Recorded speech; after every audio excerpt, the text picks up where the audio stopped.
Hi everyone. My name is Tsunomdaishe Asenitawa. I was born in Mfakose and I grew up in Mfakose.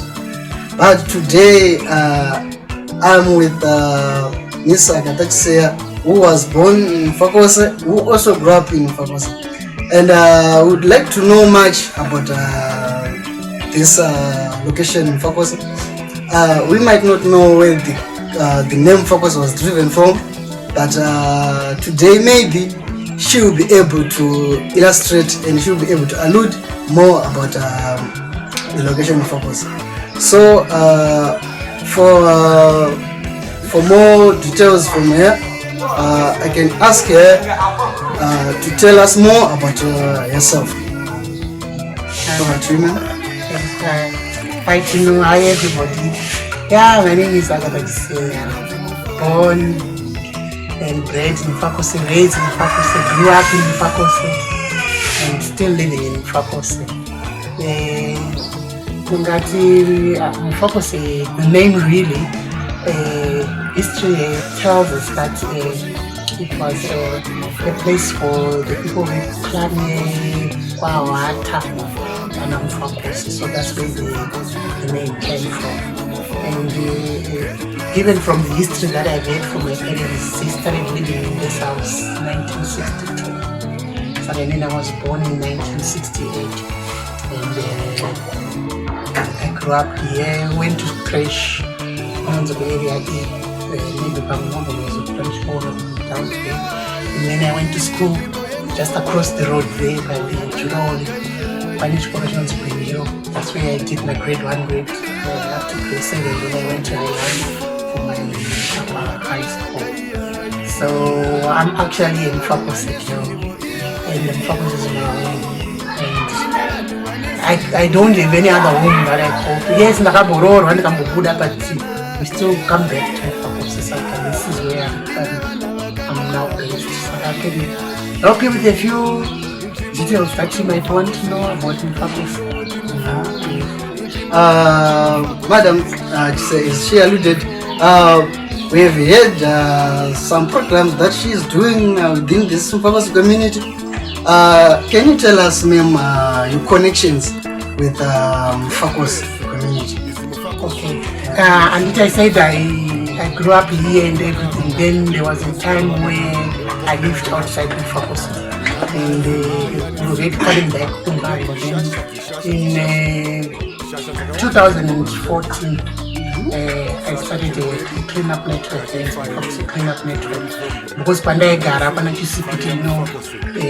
would see Barungo, they'll be doing my cleanups and things like that. But here in Mfakose, how it is now and how we grew up is actually different. Dump sites are everywhere, streets, everything is just going down. So I came and I started Mfakose cleanup network where I mobilized a lot of people, my residents, to know it's our responsibility to clean up our place, and we did that. Because of that, but this woman is now staying somewhere. But to me, it was wrong. I didn't see it fit to be cleaning other people's suburban places when my own ghetto, where I call home, was lying in a devastating state. So that's how I felt my passion in Mfakose. And then from then on, so many projects, I just became a community leader in Mfakose. And there's a lot of things that we are paying taxes happening in Mfakose right now, through like initiatives and a lot of others. Because in Mfakose is got so many people, and they want to make Mfakose a better place, and they actually come through whenever we have things that has to do with their home. There's so many people, they just want Mfakose back to where it was. Yes. It's okay. We've heard some people are saying Mfakose is an underdeveloped location. What changes have you seen from the way it was before up to now? I know there are some changes that were occurring somehow. Can you explain us what changes that actually? I would say these are national changes, really, because how we grew up. I mean, I grew up in the 80s, in the 70s, 80s. And you know what? From late 80s, things started deteriorating, and so you find it's not only Mfakos that is affected, because when we grew up, we had good infrastructure, roads and schools and playgrounds and community halls where children would actually go and hang out. But I think with our situation in our country, it's not only Mfakos that has deteriorated, many others. But I can say Mfakos maybe might be known for bad things, but that's not really true. You know, like in each place, in each location, there are goods and there are bad. Sometimes the bad one can override the good, but there are so many things that has happened in Mfakos. You find that you have got so many like soccer stars who have born and bred. At one time, you know, we had a team with dynamos and caps residing in Mfakos, things like that. We have doctors, we have engineers who have grown up in Mfakos, business people like Anakroko Motors, they are raised from Mfakos. But then we have one or two rowdy youngsters who are video hustling, maybe drugs and things like that, and car thieves. Because there was one time when we were growing up, ukabiwa motkari muharare zvainzi ngainotsvakwa kumufakos, and it's true, this is where so I'm saying, like any other village in Mshawisa or even any family, there is good things that come out and there is bad also. Yes. We are getting you. Within the city of Harare, we found that we have different locations, main locations, right? But some say Mfakos and Mbare and different stuff. People have different talks and says, you know. So can you tell us what indicators, what are the difference between these locations? What differentiates Mfakos with other locations? Nothing really, because you know what, the way our country was to colonial times, you know, my ghettos were meant for people to stay and eat. So you find with places like Mfakos and Mbare, High Food, were the oldest ghettos. Ananingi vatakutaura nabudiriro nanavarempaki ndiyo manje manje esangari masango, you know, we would actually go there during Christmas time kunodzura Christmas tree tichitoona mombe chichichi kwese kunana Krobra North nekunana Budiriro nekunana Nigiuku kwana kuadzana and things like that.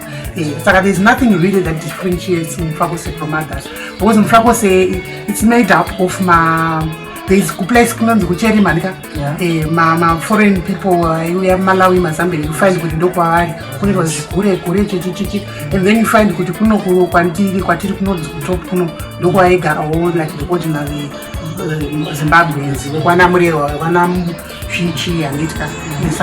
You find with some of it's like we have a history test. There are some from Mbare who would come here, some from High Food who would come and settle here and be here. So there's nothing really that differentiates, because you find we're actually doing the same things. Other ghettos also, they've got my history, but you would find with most of our black people's lifestyles are almost the same, and you find with even suburbs, they've got roots. Everyone has got roots back to a certain ghetto or certain village, and that's how it is. I wouldn't really say there's something special or unique about Mfakos. Alright. I have heard people from other locations saying that Mfakos is much concentrated with that culture, Gore and stuff. Totally different from Highfield and Budiro. I don't know. Is there is Budiro not composed of that culture? Or like I said, Andita, I said Anabudiro, they are new, they are recent locations. Mfako say, if you listen to what I said, was quite my foreigners, Andita, like from Malawi, Zambia, they would come and settle. So they brought their culture. And those people, they continue to get. It's just like you when you go even overseas, you want to associate your children to Arambachi Kumusha. So you have lots of Kure culture. Mfakosha is really a diverse community. We've got Christians, we've got the Muslims, we've got even the Nangas. So like I said, you know, whoever you want to you can always, like in a Christian, I can even tell you that, you know, it's good, so issue is not true. We have to learn to live together in harmony. That's how we do in Fakos. We live together, even in you know, we do not, we've got that freedom of worship in Fakos. Thank you for that information. Now moving to an issue of new things that I've mentioned in Focus.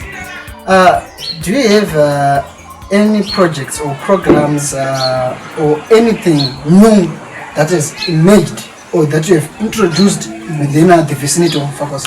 Like this year, it's very exciting. We started, you know, in line with COVID and the regulations. We discovered, we know people are lockdown. My shops are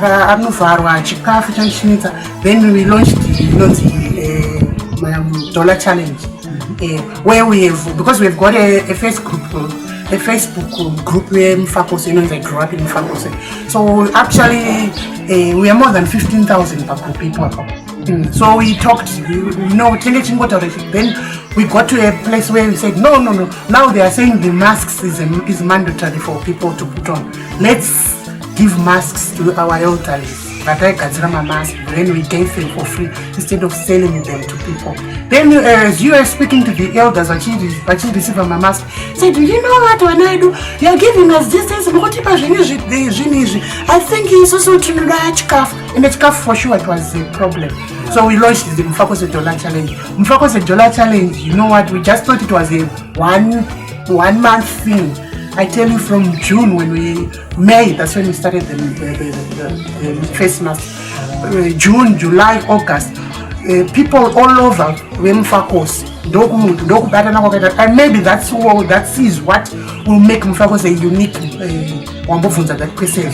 The people of Mfakos are, you know, from UK, US, Canada, South Africa, Botswana.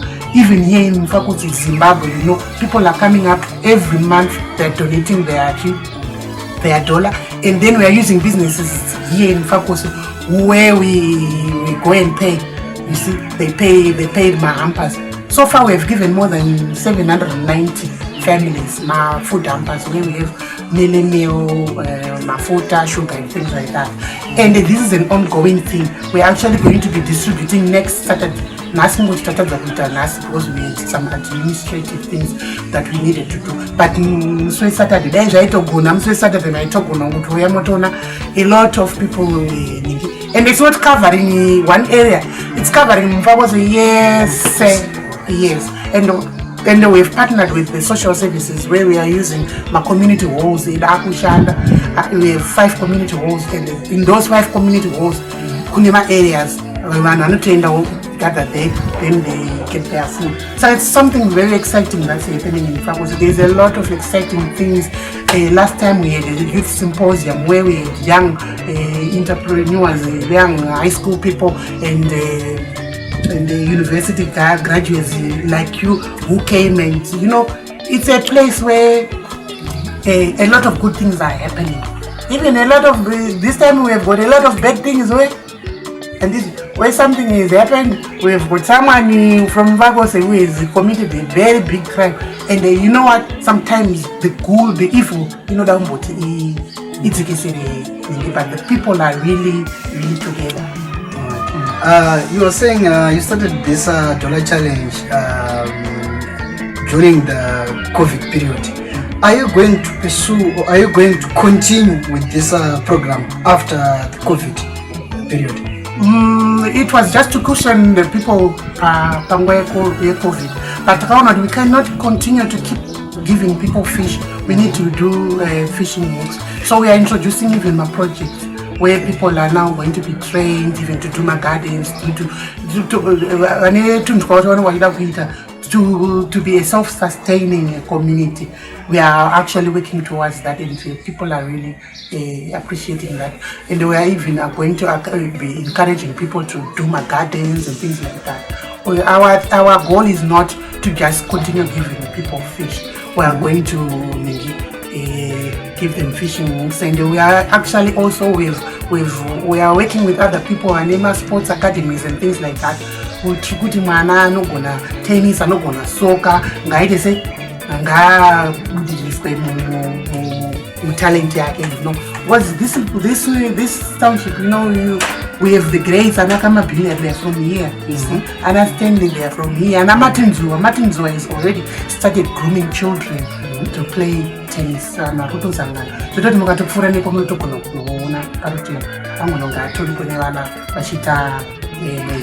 Teaching the ghetto children to do tennis, you see. Thank you very much. According to your says, you said you enjoyed a lot in Fakos and stuff. It seems like you have lost a lot of things that you enjoyed some time back.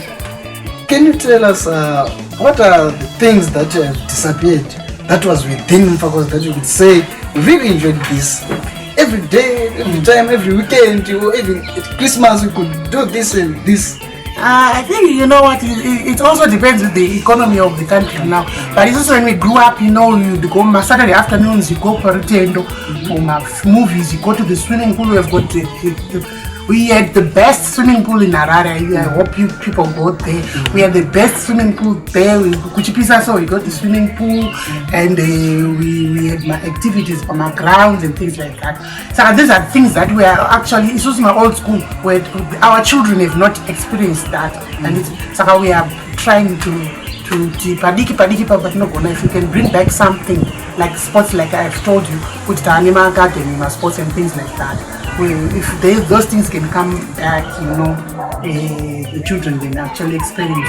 Well, it's just when you grew up, you know, the dairy bread men would come and leave a bottle of milk per household, and you would come back. But now you can't do that. We have so many things that are now going on in Pakos, drugs, you know, the drug dealers and things like that. We even have people who are also doing positive things. So we're trying to. If one or two youngsters can actually come out of that system then and flourish, they can come back and give back to the community. It's all about giving back to the community.